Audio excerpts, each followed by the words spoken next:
మాత్రం ఐస్ వాళ్ళని డిప్లాయ్ చేస్తా. అంటే ఐస్ వాళ్ళు వచ్చి ఈ టీఎస్ఏ వాళ్ళు ఎవరెవరైతే పని చేయట్లేదో ఆ స్టాఫ్ని వీళ్ళు రీప్లేస్ చేయడం అనమాట ప్రస్తుతానికి అనుకున్నటువంటిది. ఇది ఇంకా కన్ఫర్మ్ కాలేదు. ఒకవేళ ఫైనల్ అయ్యి కనుక వాళ్ళు ఎయిర్పోర్ట్లోకి వస్తే మరి సిబిపి వాళ్ళని రీప్లేస్ చేస్తారంటే చేయరు. సిబిపి వాళ్ళు ఉంటారు, వీళ్ళు కూడా ఉంటారు. అయితే ఏంటంటే ఈ ఎక్స్ట్రా హ్యాండ్ అనమాట. సో వాళ్ళ స్టాఫ్ ఎవరెవరైతే తగ్గారో వాళ్ళ ప్లేస్ వీళ్ళని తీసుకొచ్చి కూర్చోబెడతారు. సో ఇప్పుడు ఇక్కడ ఏమైనా ప్రాబ్లం ఉందా ఇమిగ్రెంట్స్కి అని అంటే, యాక్చువల్గా రూల్ ప్రకారం డొమెస్టిక్ ట్రావెల్ ఎవరైతే చేస్తున్నారో వాళ్ళు చూడాల్సింది ఏంటంటే ఐడి ప్రూఫే. పాస్పోర్ట్ కూడా జనరల్గా డొమెస్టిక్ ట్రావెలింగ్కి అవసరం ఉండదు యాక్చువల్గా. ఇప్పుడు ఈ మధ్యన కొత్తగా రియల్ ఐడి అనేది ఒకటి తీసుకొచ్చారు కదా. చాలా చోట్ల రియల్ ఐడి కొంతమంది ఇంకా తీసుకోలేదు. కొన్ని చోట్ల ఏంటంటే కాలిఫోర్నియా లాంటి చోట్ల ఏంటంటే ఇమిగ్రేషన్ స్టేటస్ కరెక్ట్గా లేకపోతే వాళ్ళ రియల్ ఐడి కూడా క్యాన్సిల్ చేస్తున్నారని చెప్పి ఈ మధ్యన న్యూస్ చూశాను నేను.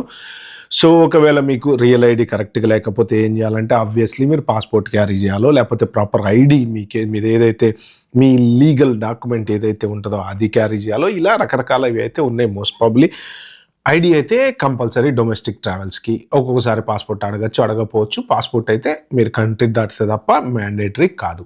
మరి ఐసోల్ రావడం వల్ల ఇప్పుడు సోషల్ మీడియాలో వస్తున్న పెద్ద డిస్కషన్ ఏంటంటే, అమ్మో ఐసోళ్ళు ఎయిర్పోర్ట్లోకి వస్తే పరిస్థితి ఏంటి, ఇప్పుడు 3:30 గంటలు కాస్త 6:30 గంటలు అయితే ఏంటి, కొంపదీసి వీళ్ళేమని ఇంకా ఎక్స్ట్రా ఇమిగ్రేషన్ చెక్స్ ఎక్కువ చేస్తూ కూర్చుంటారా అంటే, అట్లాంటి సిచ్యువేషన్లో ఇమిగ్రేషన్ చెక్స్ చేసినా చేయకపోయినా ఏంటంటే, కానీ కొన్ని బోర్డర్స్ నుంచి వచ్చేటువంటి వాళ్ళు, బోర్డర్స్ బయటకు వెళ్ళేటువంటి వాళ్ళు, అక్కడ మాత్రం ఇమిగ్రేషన్ చెక్స్ ఆబ్వియస్లీ సిబిపి వాళ్ళు చేస్తారు. At the same time ice వాళ్ళు కూడా జాయిన్ అవుతారు. కాబట్టి ఎక్స్ట్రా చెక్స్ కనుక ఏమన్నా చేస్తే, సో మీ ప్రాపర్ డాక్యుమెంటేషన్ కనుక లేకపోతే కొంచెం డెఫినెట్గా ప్రాబ్లమ్స్ వస్తే రావచ్చు అని సోషల్ మీడియాలో చెప్తున్నారు అనమాట. అంటే ఏంటంటే వాళ్ళు చెప్పేది కూడా ఏంటంటే, ఫర్ ఎగ్జాంపుల్ ఇప్పుడు మీరు H1B మీద ఉన్నారు, మీ I-797 కంపల్సరీ క్యారీ చేయాలి. దాంతోపాటు అందరికీ ఇంపార్టెంట్ ఏంటయ్యా అంటే, మీ స్టేటస్ నిర్ధారించేది ఒక I-797 ఒకటే కాదు కదా, I-94.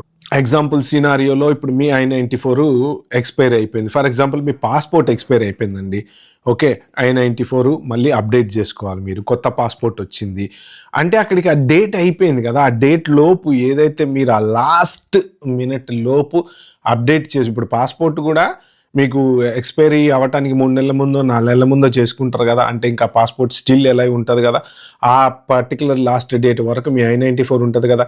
చాలామంది ఏంటంటే పాస్పోర్ట్ వచ్చిన తర్వాత కొంతమంది ప్రొసీజర్ తెలియక ఇగ్నోర్ చేస్తున్నారు, కొంతమంది అవసరమా అని ఇగ్నోర్ చేస్తున్నారు. అసలు చాలామంది I-94 ఇంపార్టెంటో కాదో తెలియదు అనుకున్నారు.